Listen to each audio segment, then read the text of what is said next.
So before we get to anything week 4 related, we have to revisit what happened yesterday. And what happened is, well, Manny Diaz in Miami shined. And I know there have been a lot of people who are trying to see around the corner and get ahead of the curve and understand there's going to be a lot of Miami praise handed out today.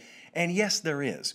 And rightfully so. I think we can temper the praise and also give just due to a very impressive first 2 weeks to me for Miami. So number one, let me just say congratulations to Manny Diaz and this program. There is a lot of uncertainty, obviously, with everybody, but when you're overturning so much, quarterback position, offensive coordinator, when you're overturning a lot of that stuff, hey, it's not the easiest thing to get off the ground. Ask folks like Oklahoma State how easy it is to just kind of hit the ground running in light of all the expectations and to meet and maybe even exceed expectations early. It's not the easiest thing to do in the world. And so they beat Louisville yesterday, 47-34. We predicted the outcome correctly. The style of the game that we thought would be a little bit lower scoring, we didn't get. That's one of the many reasons I don't do score predictions on here, but I digress. So let's hand out the praise. Let's pump the brakes just a tad on the Miami is back conversation, which was lazily the headline in about half a dozen articles or newspaper columns that I saw this morning.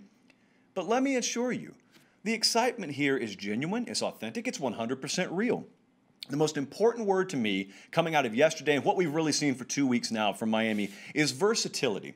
Our buddy on Twitter, there are many good analytics and stat and data-based accounts to follow on Twitter. @StatsOWar is one of the really good ones. And our buddy Parker, I saw him last night. I don't even know if this was before the game ended or as the game had ended. But if you watched this game yesterday, suffice to say it was a little bit feast or famine for Miami offensively to a very, very extreme degree. So our buddy Parker tweets out yesterday at some point, Miami 3 plays accounting for 188 yards, which was a 43% of their total output to that point. This may have been at the end of the game. They had 52 plays, so 3 plays equals 188 yards. They had 52 plays, account for 203 yards, 46 rushes, 1.9 yards per carry on those plays. And so here's the obvious pushback. I'm going to make your argument for you, Kane fan. You look at that and say, okay, but if you were to remove any team's 3 biggest offensive plays from a game, suffice to say, it's probably going to shave their yardage totals and their averages down significantly. Yes, it is. Maybe not quite to that extreme a degree, but yes, last night was a pretty extreme example of big play, big play, big play, and then the rest of it probably is a little misleading in the final score, at least in the box score. But the point is, none of that matters from last night. You don't take away anything from that. That's a football game. That's how football games happen. Big plays tend to make a football game more times than not. And so if you take all the criticism when you give them up defensively, certainly you take the credit when you are the beneficiary offensively. But the point he was making was not so much, let's devalue this win. The point he made is how you view Miami's offense moving forward has a whole lot to do with how much you value those 3 plays. And there's a lot of merit to what he's saying there. But I also think there's a lot of merit to the pushback that you guys may give if you're a Miami Hurricane fan, or you just maybe believe in this team a little bit more than the average Joe on the street, is you could say, okay, but let's also notice that unlike a lot of feast or famine teams which do like one thing very well, and if you snuff it out, then they completely grind to a halt as if you've stuck a crowbar in their bicycle spokes when they're riding down the hill, the versatility, to get back to that key point that I talked about, is what I think gives this team a much higher ceiling than your typical feast or famine team.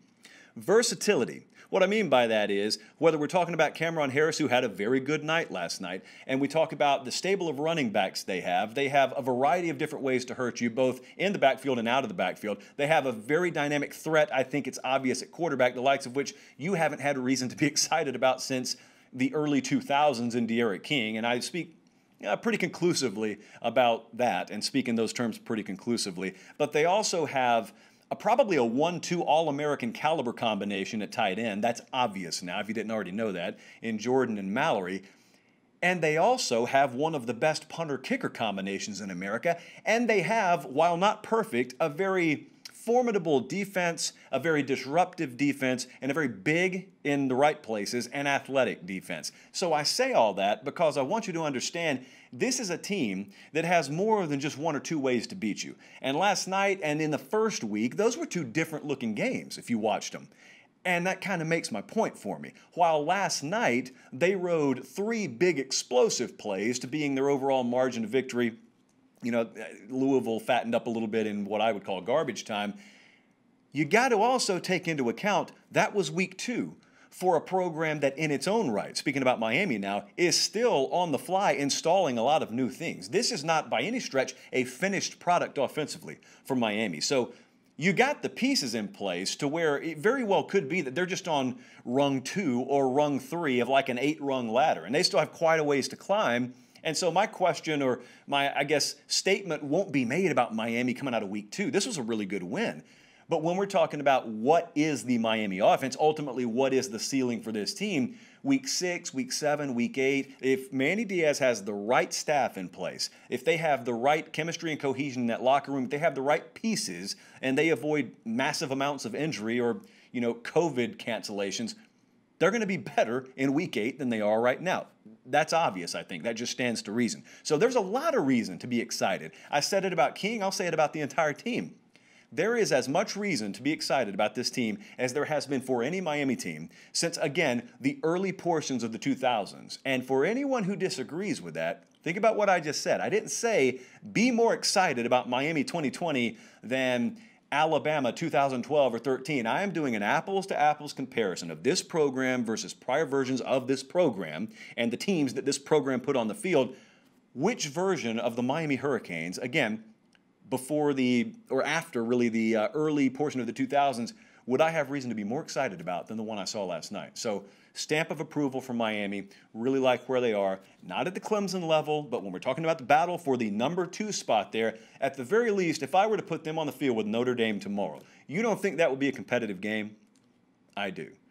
As it stands, they play host to a Mike Norvell-less Florida State Seminole team Saturday at Hard Rock, and the early line is Miami minus 3 touchdowns, Miami minus 4 touchdowns, no friends, Miami minus 10.